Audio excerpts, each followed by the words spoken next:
آله وصحبه أجمعين.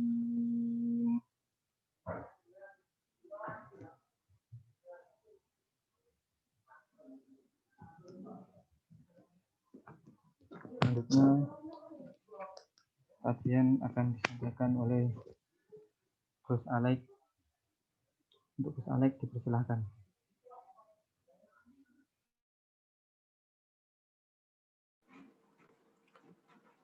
Assalamualaikum warahmatullahi wabarakatuh.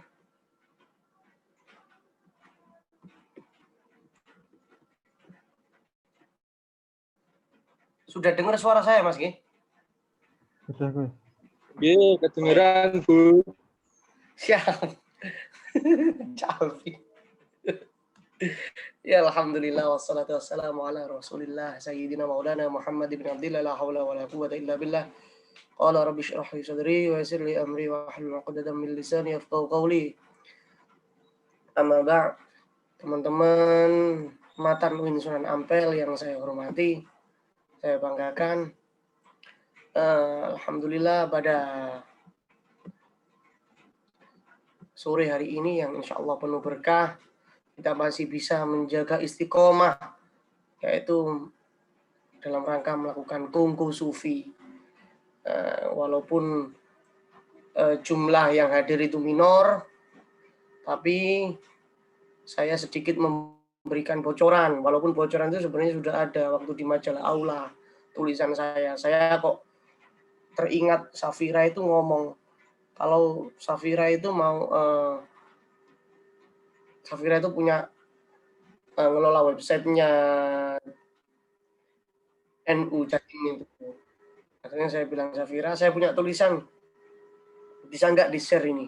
Kayak gitu. Ternyata sudah terlebih dahulu sama Cak Rofi'i di-share di majalahaula.com. Ya udah nggak masalah. Sebenarnya tulisan ini sudah saya masukkan juga di buku antologi buku dosen-dosen agama se-Indonesia. Bukan hanya agama Islam, akan tetapi ada yang agama Kristen, ada dosen agama Hindu, ada agama Katolik, dan ada agama Buddha juga yang masuk ikut nulis bareng gini. Jadi dari berbagai latar belakang keagamaan punya program nulis bareng dosen-dosen agama. Saya juga kok, padahal waktu itu saya hanya sebatas admin saja, hanya sebatas kulinya. Ternyata saya juga ikut nulis. Saya nulis iseng-iseng, ternyata satu malam jadi. Ya inilah tulisan saya yang apa adanya. Saya juga cari referensi juga apa adanya juga. Seperti ini. Semboyan negara kita itu Bhinneka Tunggal Ika itu sebenarnya diilhami dari ayat Al-Quran, ya ayyuhan nasu inna khalaqnakum min dzakari wa untha wa ja'alnakum syu'uban wa qabaila lita'arafu. Jadi sebenarnya ayat itu sudah final. Sudah tidak perlu lagi membedakan latar belakang. Saya juga semakin heran dalam kegelisahan akademik saya ketika itu, kalau toh memang saya ini dari latar belakang NU, kenapa saya juga memilih latar belakang dari Muhammadiyah ataupun dari LDI? Kalau toh memang kita memiliki fikroh tawasud, berarti kan kita juga bisa ngomong netral. Kita kan juga perlu ngomong, kita harus objektif. Kita juga harus objektif. Nggak boleh kita ngomong netral, nggak boleh kita ngomong ya NU itu salah. Maka dari sini perlu digarisbawahi. Ada batasan-batasan kapan kita toleransi, kapan kita tidak. Ini saya cuma meneruskan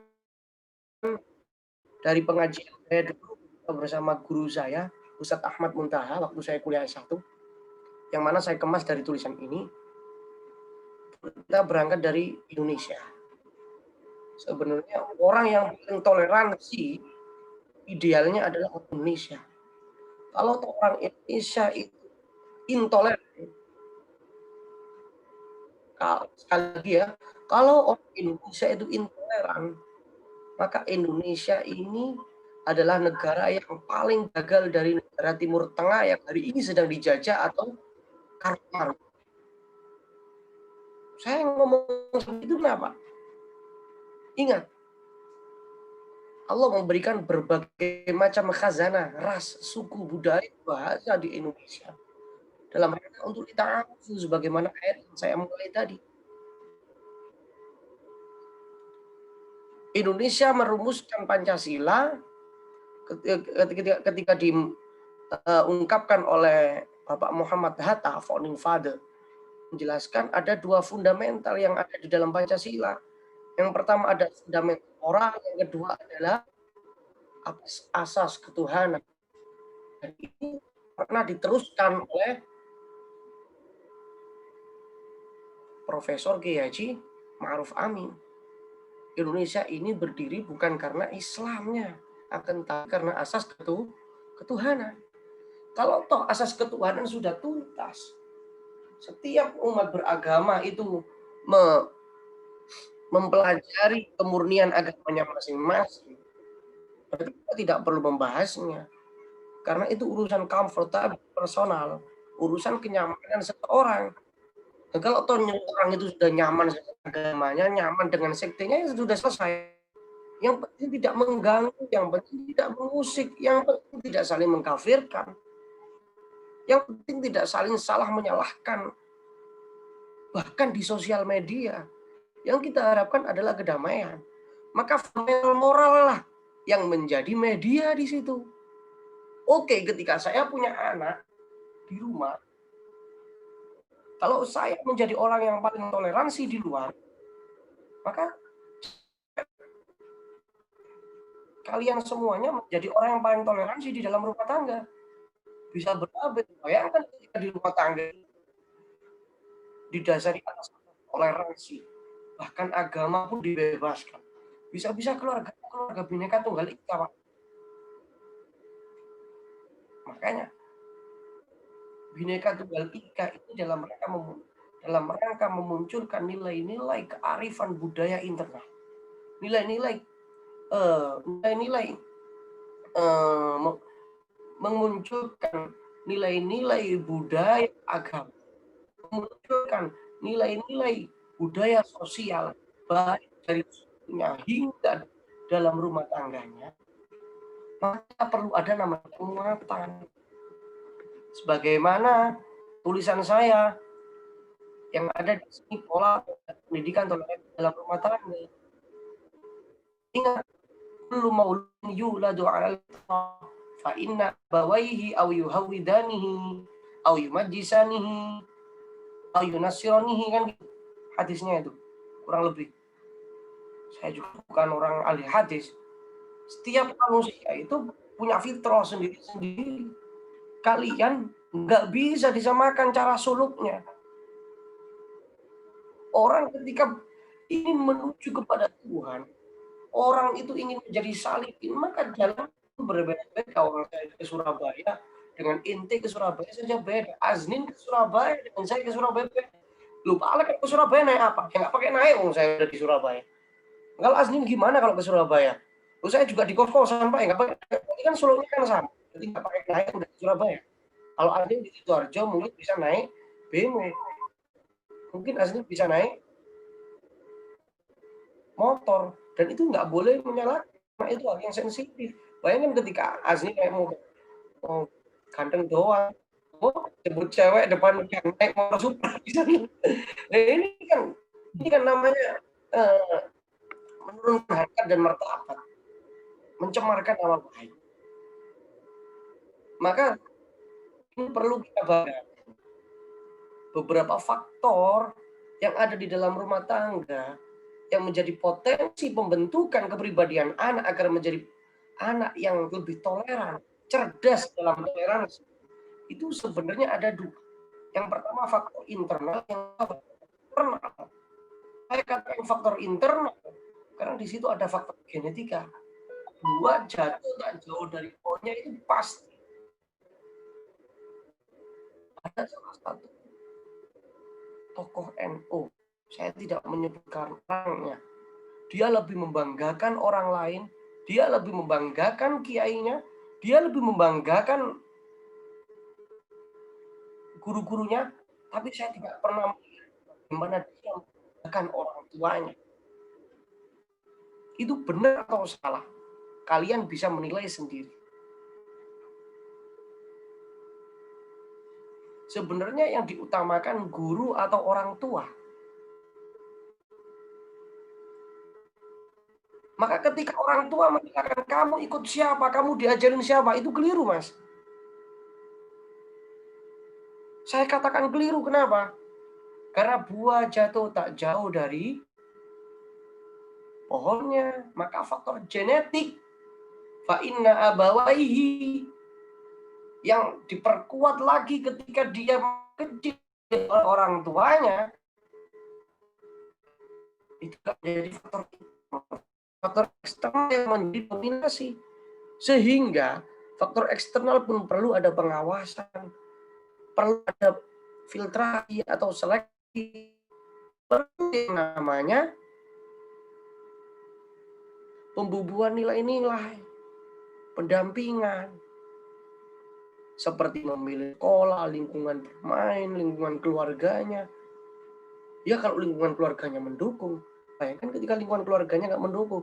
Saya cukup berterima kasih dan bersyukur kepada Allah sebesar-besarnya ketika saya dilahirkan dari lingkungan rumah tangga, lingkungan akademis. Orang yang selalu mendukung saya untuk tetap sekolah sampai setinggi-tingginya. Saya perlu berterima kasih itu. Bayangkan ketika saya anak tetangganya saya. Mungkin saya tidak akan pernah menjadi mahasiswa S3 UIN Sunan Ampel, Mas. Isok-isok dari tukang gojek. Bisa-bisa yang disupport adalah bekerjanya, cari uangnya, tidak cari ilmunya.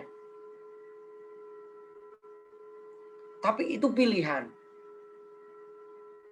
Bukan menyalahkan, tapi itu pilihan. Makna toleransi itu adalah sebuah pilihan, bukan menyalahkan. Kalau ketika menyalahkan, maka menyalahkan itulah yang dinamakan bukan toleransi. Maka akan timbul produk yang namanya permusuhan. Maka al-madrasatul ula itu adalah hal yang logis yang pertama kali perlu menjadi proses pembuatan bahan baku utama dalam mendidik anak. Toh juga manusia itu makhluk sosial. Manusia itu makhluk sosial. Sekecil apapun interaksinya mereka dengan orang lain, maka mereka perlu mendapatkan perlawanan dari orang lain. Satu, yang pertama menjadi bahan baku adalah penguatan keagamaan, penguatan nilai-nilai spiritual. Pendidikan yang pertama, saya singkat saja, yang terakhir ini, pendidikan yang utama orang tua untuk anaknya. Pendidikan yang pertama yang harus dimasukkan kepada anaknya adalah pendidikan spiritual. Penguatan keimanan. Itu yang lebih penting, yang lebih fundamental. Yang kedua adalah penguatan literasi. Penguatan literasi. Hari ini teman-teman matan, karena kalian mahasiswa Ahlu Thoriqah, saya juga sempat masuk di grup perpustakaan digital mahasiswa Jatman. Di situ rata-rata teman-teman matan. Saya sangat senang sekali. Kenapa? Karena membahas tentang berbagai macam referensi buku. Penguatan literasi, baik literasi digital ataupun non-digital, itu perlu dibiasakan menjadi tradisi ilmiah yang ada pada rumah tangga. Lebih baik kita itu boros memberi buku daripada boros membeli perlengkapan yang lain. Itu perlu dicatat. Profesor Soleh ketika mengajar saya ilmu psikologi, beliau sempat ngomong, kalau bisa setiap bulan sisihkan uangnya buat beli buku, Mas.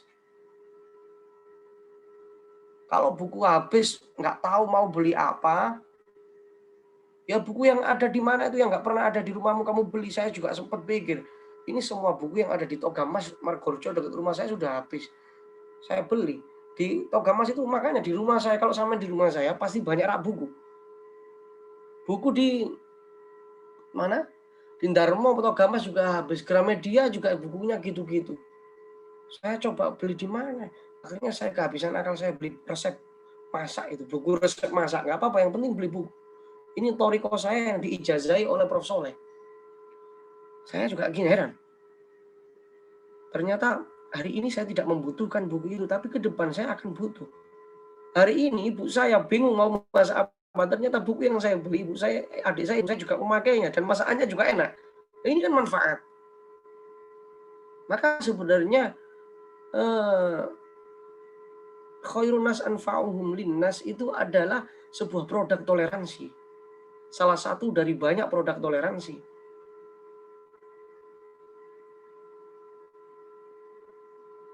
Ketika orang itu mengatakan buku adalah jendela dunia, ketika pepatah mengatakan buku adalah jendela dunia, maka kalau orang sudah melihat dunia, dia akan melihat sebuah keluasan.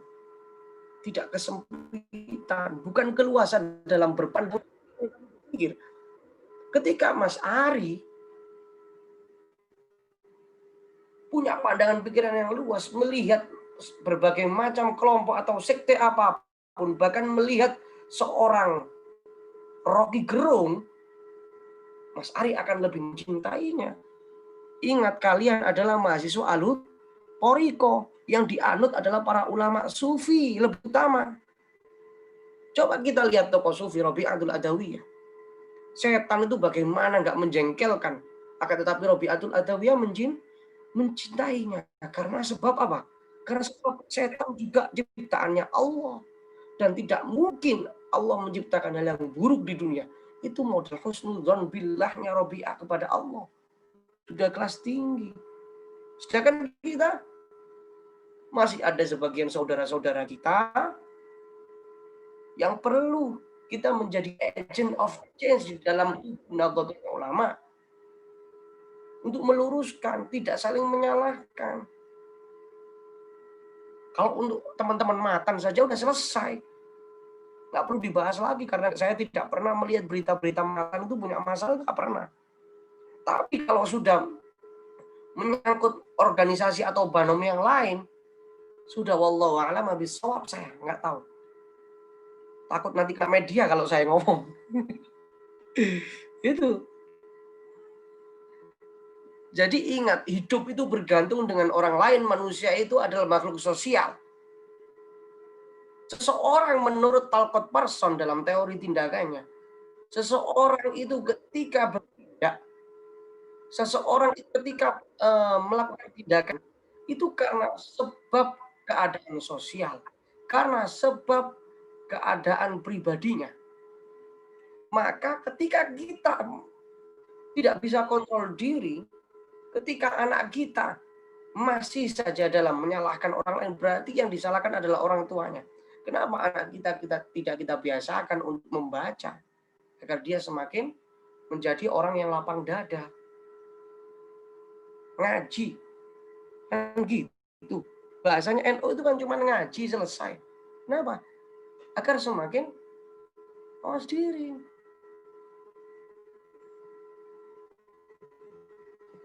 Lalu bagaimana dengan lembaga pendidikan formal, lembaga pendidikan masyarakat? Ya kita sebagai orang tua, juga selaku klien ke depannya, juga menyampaikan, karena kita adalah wali murid dari sekolah itu. Dan kita adalah klien dan kita perlu dilayani. Karena anak kita ke depan juga adalah nasibnya dari orang tua kita. Nasibnya dari pemilihan pendidikan dari orang tua kita. Jangan-jangan anaknya disekolahkan atau dipondokkan di pondok yang nggak cocok dengan kita. Jangan sampai. Zaman sekarang dengan zaman dulu beda. Zaman sekarang dengan zaman besok beda. Maka orang tua ketika ngomong tentang ini, maka kita lihat bagaimana pendidikan moral yang sudah ditanamkan di sekolah itu, apakah berhasil atau tidak, itu yang menjadi pilihan utama. Dan jangan sampai anak kita, ketika kita sekolahkan, ternyata anak kita malah menjadi terkungkung. Anak kita tidak senang. Cari yang apa kesenangan anak kita. Kita perlu memberikan kebebasan. Tapi urusan amalia dan urusan tauhid jangan berikan kebebasan. Kita perlu mengajarkan saling toleransi. Tapi jangan sampai kebablasan. Dalam hal sekte, kita perlu memberikan, jangan sampai anak kita itu mensesat-sesatkan, mengkafir-kafirkan orang lain. Bagaimana strateginya? Itu adalah pekerjaan rumah dari orang tua masing-masing. Sehingga perhatian orang tua kepada anak itu lebih dominan. Perhatian orang tua kepada anak lebih dominan. Khususnya di masa pandemi ini. Sebenarnya menjadi hikmah bagi para orang tua. Kalau anak sudah belajar di rumah, maka perlu pengawasan yang lebih ketat. Jangan cari uang saja orang tua. Entah itu dalam penanaman agama, membuka khazanah literasi, baik literasi digital maupun literasi non-digital. Serta yang terakhir adalah penanaman moral. Penanaman moral adalah pendidikan yang pertama bagi anak-anak. Juga selayaknya metode pendidikan sebagaimana tulisan saya, Kesalahan Nasional sebagai suksesor pendidikan kebangsaan bertaraf kebinekaan, menghilangkan pola pikir kompetisi atas corak dan karakter tradisi dan budaya kelompok lain. Selama mereka masih berstatus warga negara Indonesia dan tidak membuat kericuan dan keresahan masyarakat, maka kelompok tersebut masih menjadi inventaris kekayaan bangsa. Kita tidak perlu mencari celah. Wah, Matan lebih baik daripada PMII. Matan itu tidak. Ini yang menumbuhkan kita itu intoleran. Apa bedanya dengan kelompok Wahabisme? Apa bedanya dengan kelompok Syi'i yang membenarkan kelompoknya daripada orang lain? Apa bedanya dengan Khawarij? Benar Khawarij sudah hilang, Qadiriyah, Jabariyah sudah hilang, Mas, Mbak.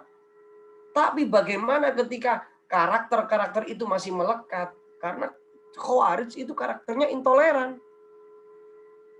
Yang kedua adalah penanaman rasa bangga atas kekayaan budaya dan tradisi bangsa Indonesia. Saya rindu zaman saya kecil dulu, anak-anak lebih sering diajarkan lagu-lagu nasional dan lagu-lagu daerah. Alhamdulillah saya masih hafal lagu-lagu daerah walaupun sedikit. Alhamdulillah saya juga masih hafal lagu-lagu nasional walaupun sedikit. Karena dengan memperkaya khazanah nasional itu kita tidak akan pernah mampu tergoyahkan. Atas apa? Atas klaim budaya-budaya atau tradisi nasional dari negara lain. Bayangkan kita nggak hafal tapi terus diambil orang lain. Sebenarnya yang salah siapa sih? Dia nggak mempertahankan siapa. Maka penanaman rasa bangga atas kekayaan budaya dan tradisi ini adalah mengajarkan lagu-lagu nasional. Di samping kita berzikir, karena menyanyikan lagu-lagu nasional, kita itu adalah dalam rangka berzikir mengucapkan alhamdulillah atas keberadaan Indonesia yang hari ini masih aman dan nyaman dan tentram. Maulana Habib Lutfi itu sangat senang sama orang yang punya jiwa nasionalismenya tinggi. Bayangkan ketika mahasiswa Alutoriko, Matan, ya, tapi nggak bisa nyanyi Rayuan Kelak, nggak bisa nyanyi Garuda Pancasila.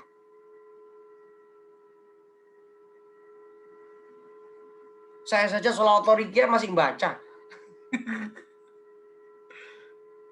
Ya kita perlu membiasakan ini. Mungkin sebelum kajian, selain sholawat Torikiyah, nyanyikan lagu nasional. Untuk apa? Untuk mempertahankan inventaris kekayaan nasional. Kalau kamu 10 Muharram di kajian sana, Mbak Ahmad Mutamakin, setiap haulnya pasti ada yang namanya tari apa itu namanya, Mas? Tari kayak nyinden gitu. Ketika ada seorang habaib tanya kepada salah satu sesepuh nazirnya makam Mbak Ahmad Mutamakin, sesepuh bilang, seorang nazirnya itu, kamu tahu Mbak Ahmad Mutamakin ilmunya seluas apa? Seluas samudra. Ketika air laut itu dimasuki oleh sapi, air lautnya jadi najis enggak? Enggak najis. Karena lebih luas laut daripada sapi. Karena pada akhirnya air laut itu juga air suci. Ini menunjukkan bahwasanya keilmuan Mbak Ahmad Muntamakin itu luas. Semakin luas keilmuannya, maka mereka akan semakin luas. Ketika ilmunya semakin luas, maka mereka menjadi luas. Tapi bukan berarti, Aznin, kalau sudah luas, sudah toleransi, wae sholat, koncone gak dijak sholat. Lo toleransi, jarno masih gak sholat, ya gak gitu. Lalu ta'muruna bil ma'ruf wa tanhauna 'anil munkarnya di mana? Makanya toleransi ini ada batasan. Sehingga kesimpulan yang ketiga, mengedepankan etika dalam berinteraksi sebagaimana pembentukan model awal dari pendidikan berbasis keluarga. Coba kamu lihat di tetanggamu. Apakah anak kecil ketika dikasih uang orang tuanya dia mengucapkan matur suwun sekarang? Ya kita-kita itu yang sudah tahu etika mengingatkan. Mungkin dengan mengingatkan itu menjadikan doa agar anak kita menjadi soleh. Bukan hanya berdoa Rabbi habli minas sholihin saja. Membantu kesuksesan kesalehan nasional itu dengan cara mengingatkan anak-anak kecil meskipun itu bukan anak kita. Kita juga perlu menghormati yang lebih tua. Jangan gara-gara Habib Rizik FPI marung kamu nggak menghormati. Akhirnya ngilokno. Saya sering melihat banser itu ngejek kayak gitu, entek ngamek kurang golek. Saya pernah mengingatkan, sampean gesok njaluk sepuro lho. Ketemu yoga. Iya kan? Wis mending kita diam. Kita menebarkan yang seperti ini saja. Cara kita melawan. Kalau mahasiswa, semangat keilmuan itu harus tinggi.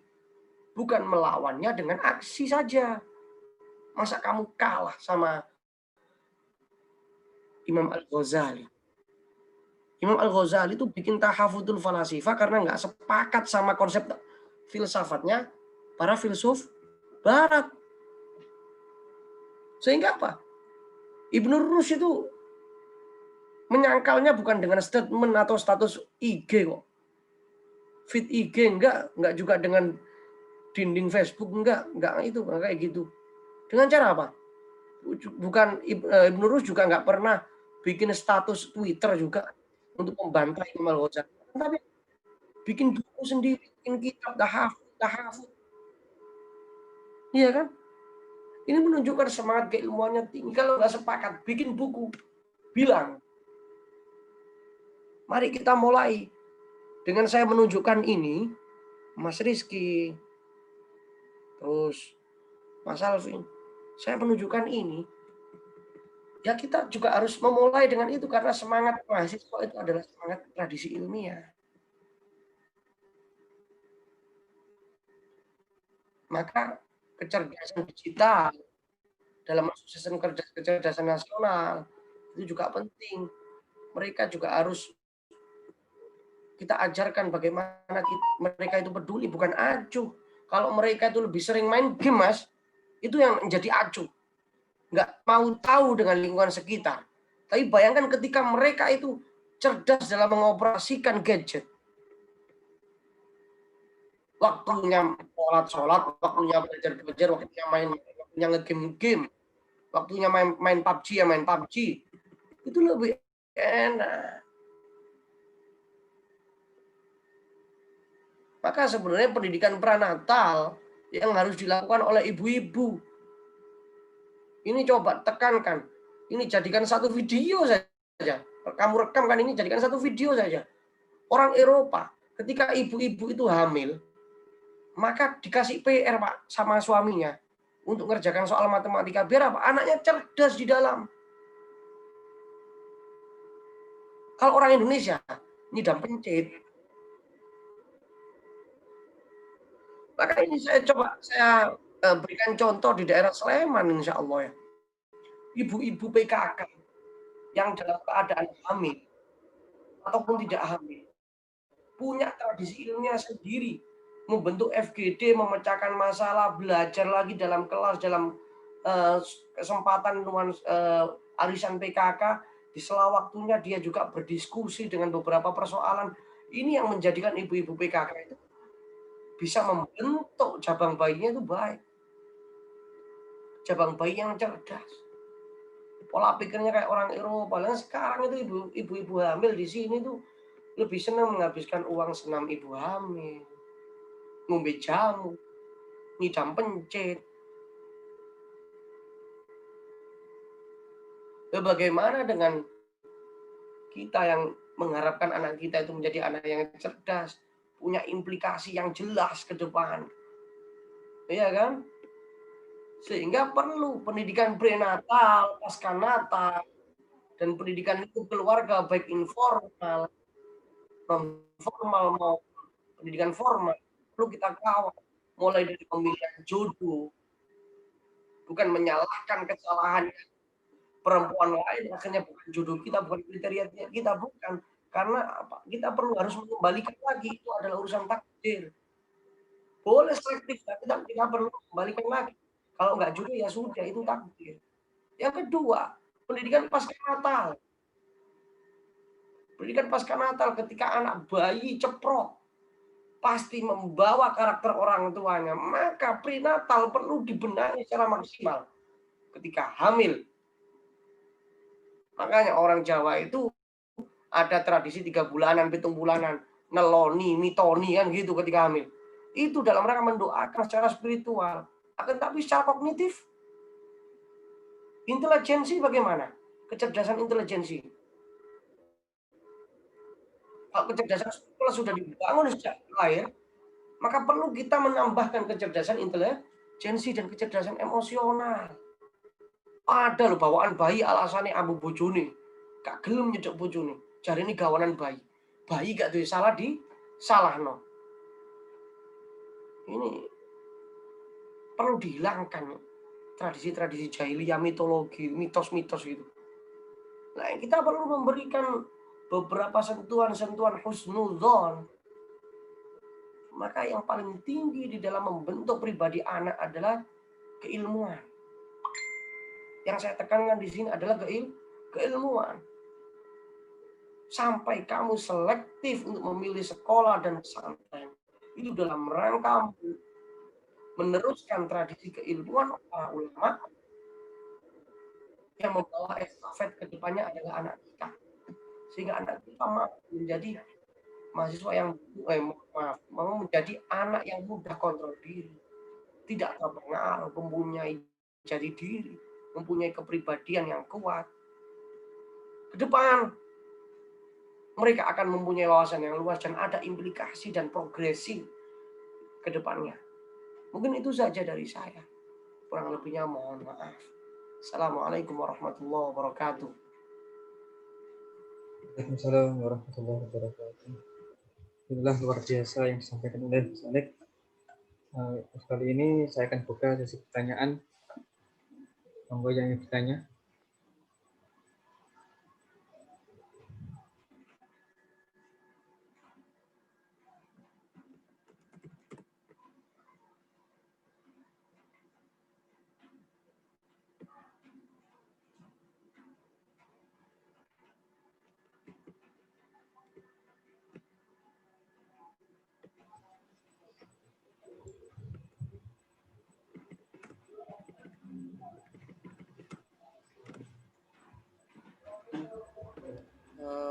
Assalamualaikum, izin bertanya.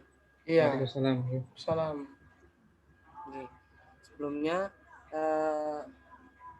Gus, dalam badhe nderek tangklet. Oke. Monggo Mas ya. Ngenten Gus, kan tenggene masyarakat Jawa, terutama Jawa Timuran, niku kan kayak kepercayaan seperti membelah kelapa gading. Kalau tidak pas tengah berarti perempuan. Kalau pas tengah berarti laki-laki. Kan ini masih banyak dipercayai itu. Waktu mitoni, Gus. Biasanya gitu. Waktu mitoni. Kemudian ada yang namanya ngijab nih. Jadi seperti ketika mitoni, jadi diijabne dhisik. Diberikan kayak bopomu langit, ibumu bumi. Kan konten-konten niku to, Gus. Niku kuwatah nih Gus tasekan ngene kula niku, Gus. Nah, temriki yang kula tanyakan, merawat budaya itu kan memang diperbolehkan dalam Islam. Nggih. Akan tetapi kenapa kok kemudian beberapa ulama yang terlalu konservatif itu malah melarang? Apakah di situ nanti mengandung unsur musyrik, padahal nun sewu Wali Songo mengajarkan budaya, bukan mengajarkan apa ya? Yang diajarkan itu esensinya, bukan kulitnya gitu loh, Gus. Kadang di sini itu salah makna gitu loh, Gus. Tapi kalau mau membetulkan itu, saya sendiri juga nggak kapasitasnya untuk membetulkan seorang yang dalam tanda kutip ulama, konservatif lagi. Nah, niku kira-kira gimana Gus untuk apa ya, mengubah pandangan orang yang sudah alim tapi nggak mau tahu akan adat istiadat yang telah terlaksana sejak lama. Istilahnya itu ngelangkai adat lah, Gus. Gitu, ya. Ini langsung saya jawab apa gimana? Monggo langsung dijawab. Nggih. Saya bukan orang yang penganut adat Jawa yang sangat kental, enggak. Cuman kecil saya juga nunggu tetel. Waktu ibu lahir saya juga ada neloni, mitoni juga ada. Bahkan saya khitan pun tradisi Jawa itu masih ada. Saya diarak keliling kampung juga. Tapi nggak beca, nggak jaran. Soalnya gak duwe jaran. Nyewa jaran gak iso. Akhirnya dikeliling nggak beca. Yo perayaan yo. Kalau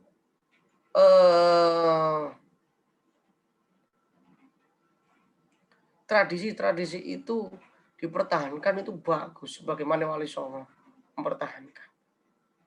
Bahkan ketika dibelah pinangnya ono sugih sampai koyo ngono. Bahkan ketika orang mau nikah itu siraman, dodol dawet, poai panggih. Wah, gak karu-karuan. Kalau di Kalimantan ada jujuran, mas kawinnya gede-gedean itu. Jujuran itu namanya.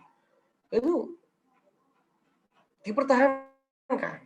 Ketika tradisi itu tidak menyimpang. Bopo langit, ibu bumi, poai ngomongin buka roh. Ketika selama itu hanya untuk sebagai konservasi khazanah kebudayaan Indonesia, tidak masalah.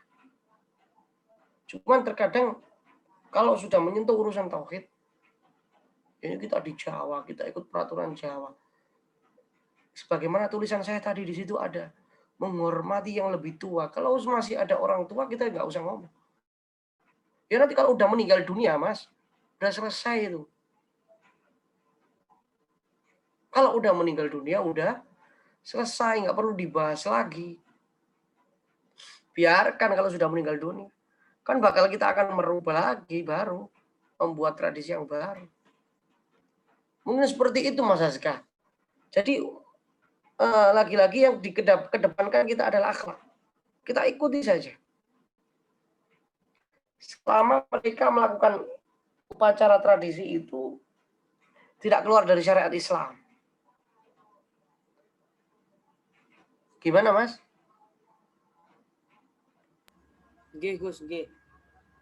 Jadi selama tidak keluar dari syariat Islam. Iya. Dan tapi kan kalau memang sudah banyak berubah sih, Gus.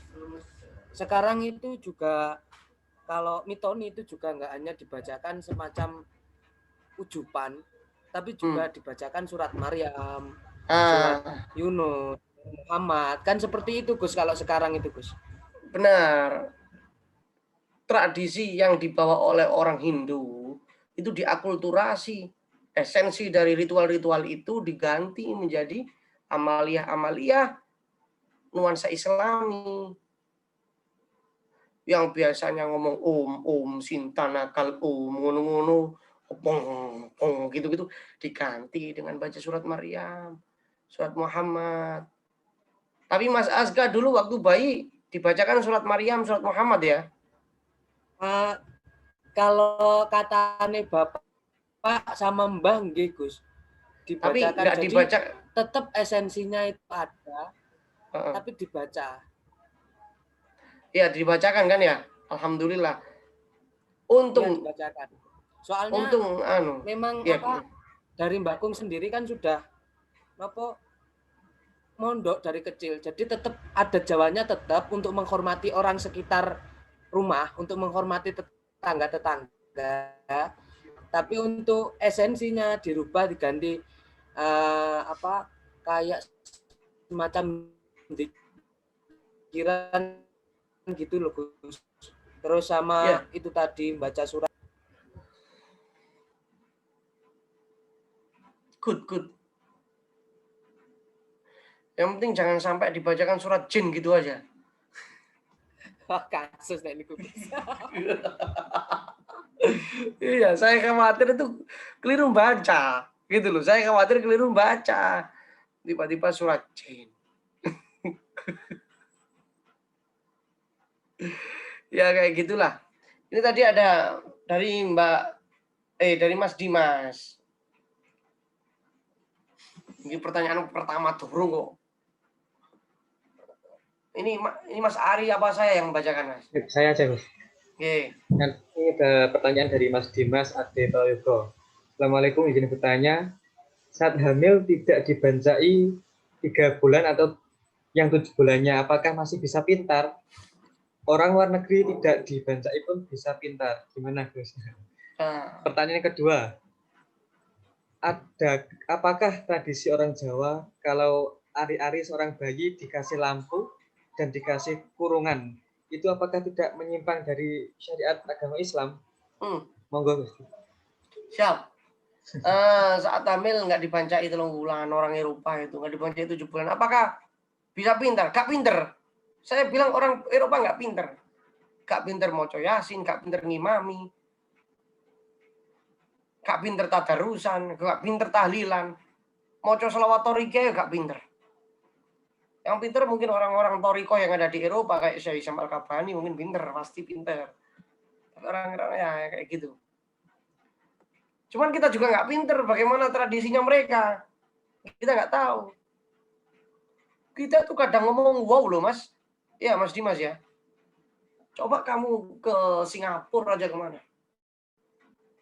Orang itu budaya antri itu sangat kuat sekali. Singapura atau ke Eropa. Kebersihannya nomor 1. Kayak Surabaya lah. Ya Mas Alvin kan pernah ke Singapura itu. Gambarnya ke Singapura. Orang ke Singapura itu sangat kuat sekali. Antri. Nggak boleh ngeludah sembarangan. Buang sampah juga nggak boleh sembarangan. Kita wow, kenapa? Karena kita tidak pernah menemukan itu di Surabaya.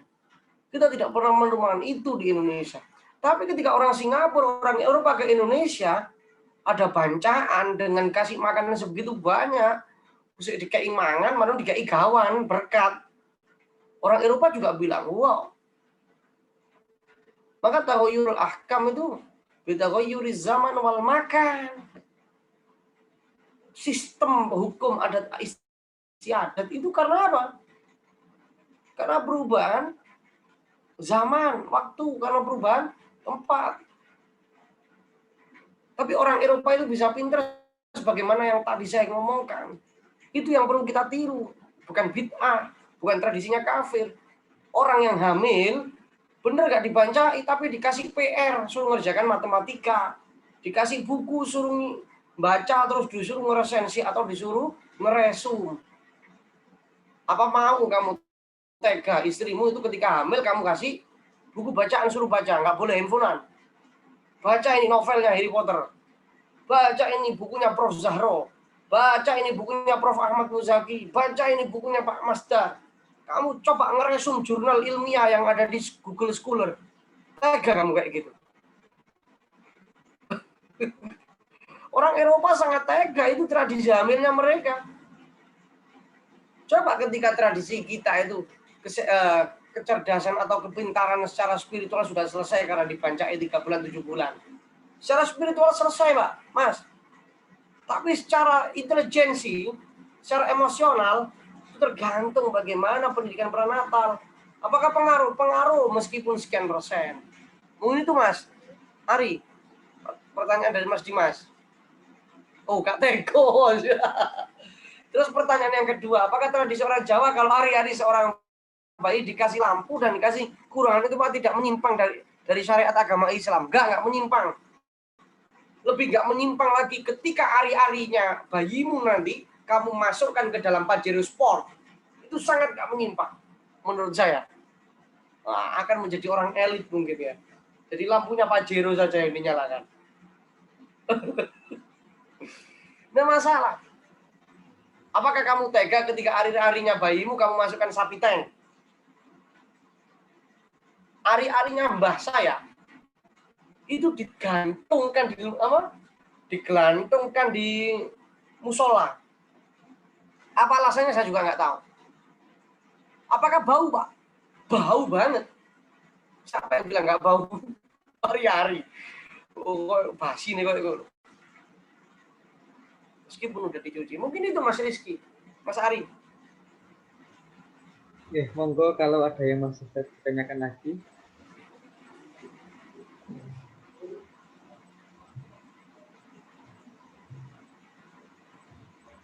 Nah, mungkin kalau sudah tidak ada pertanyaan, kita akhiri kajian tematik pada sore hari ini.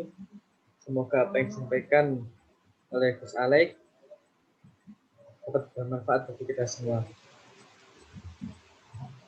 Al-Fatihah.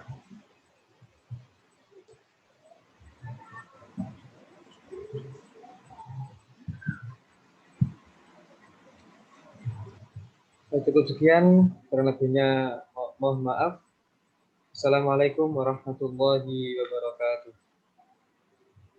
Assalamualaikum warahmatullahi wabarakatuh. Terima kasih, Gus. Oke, sama-sama. Terima kasih ya. Saya undur diri ya.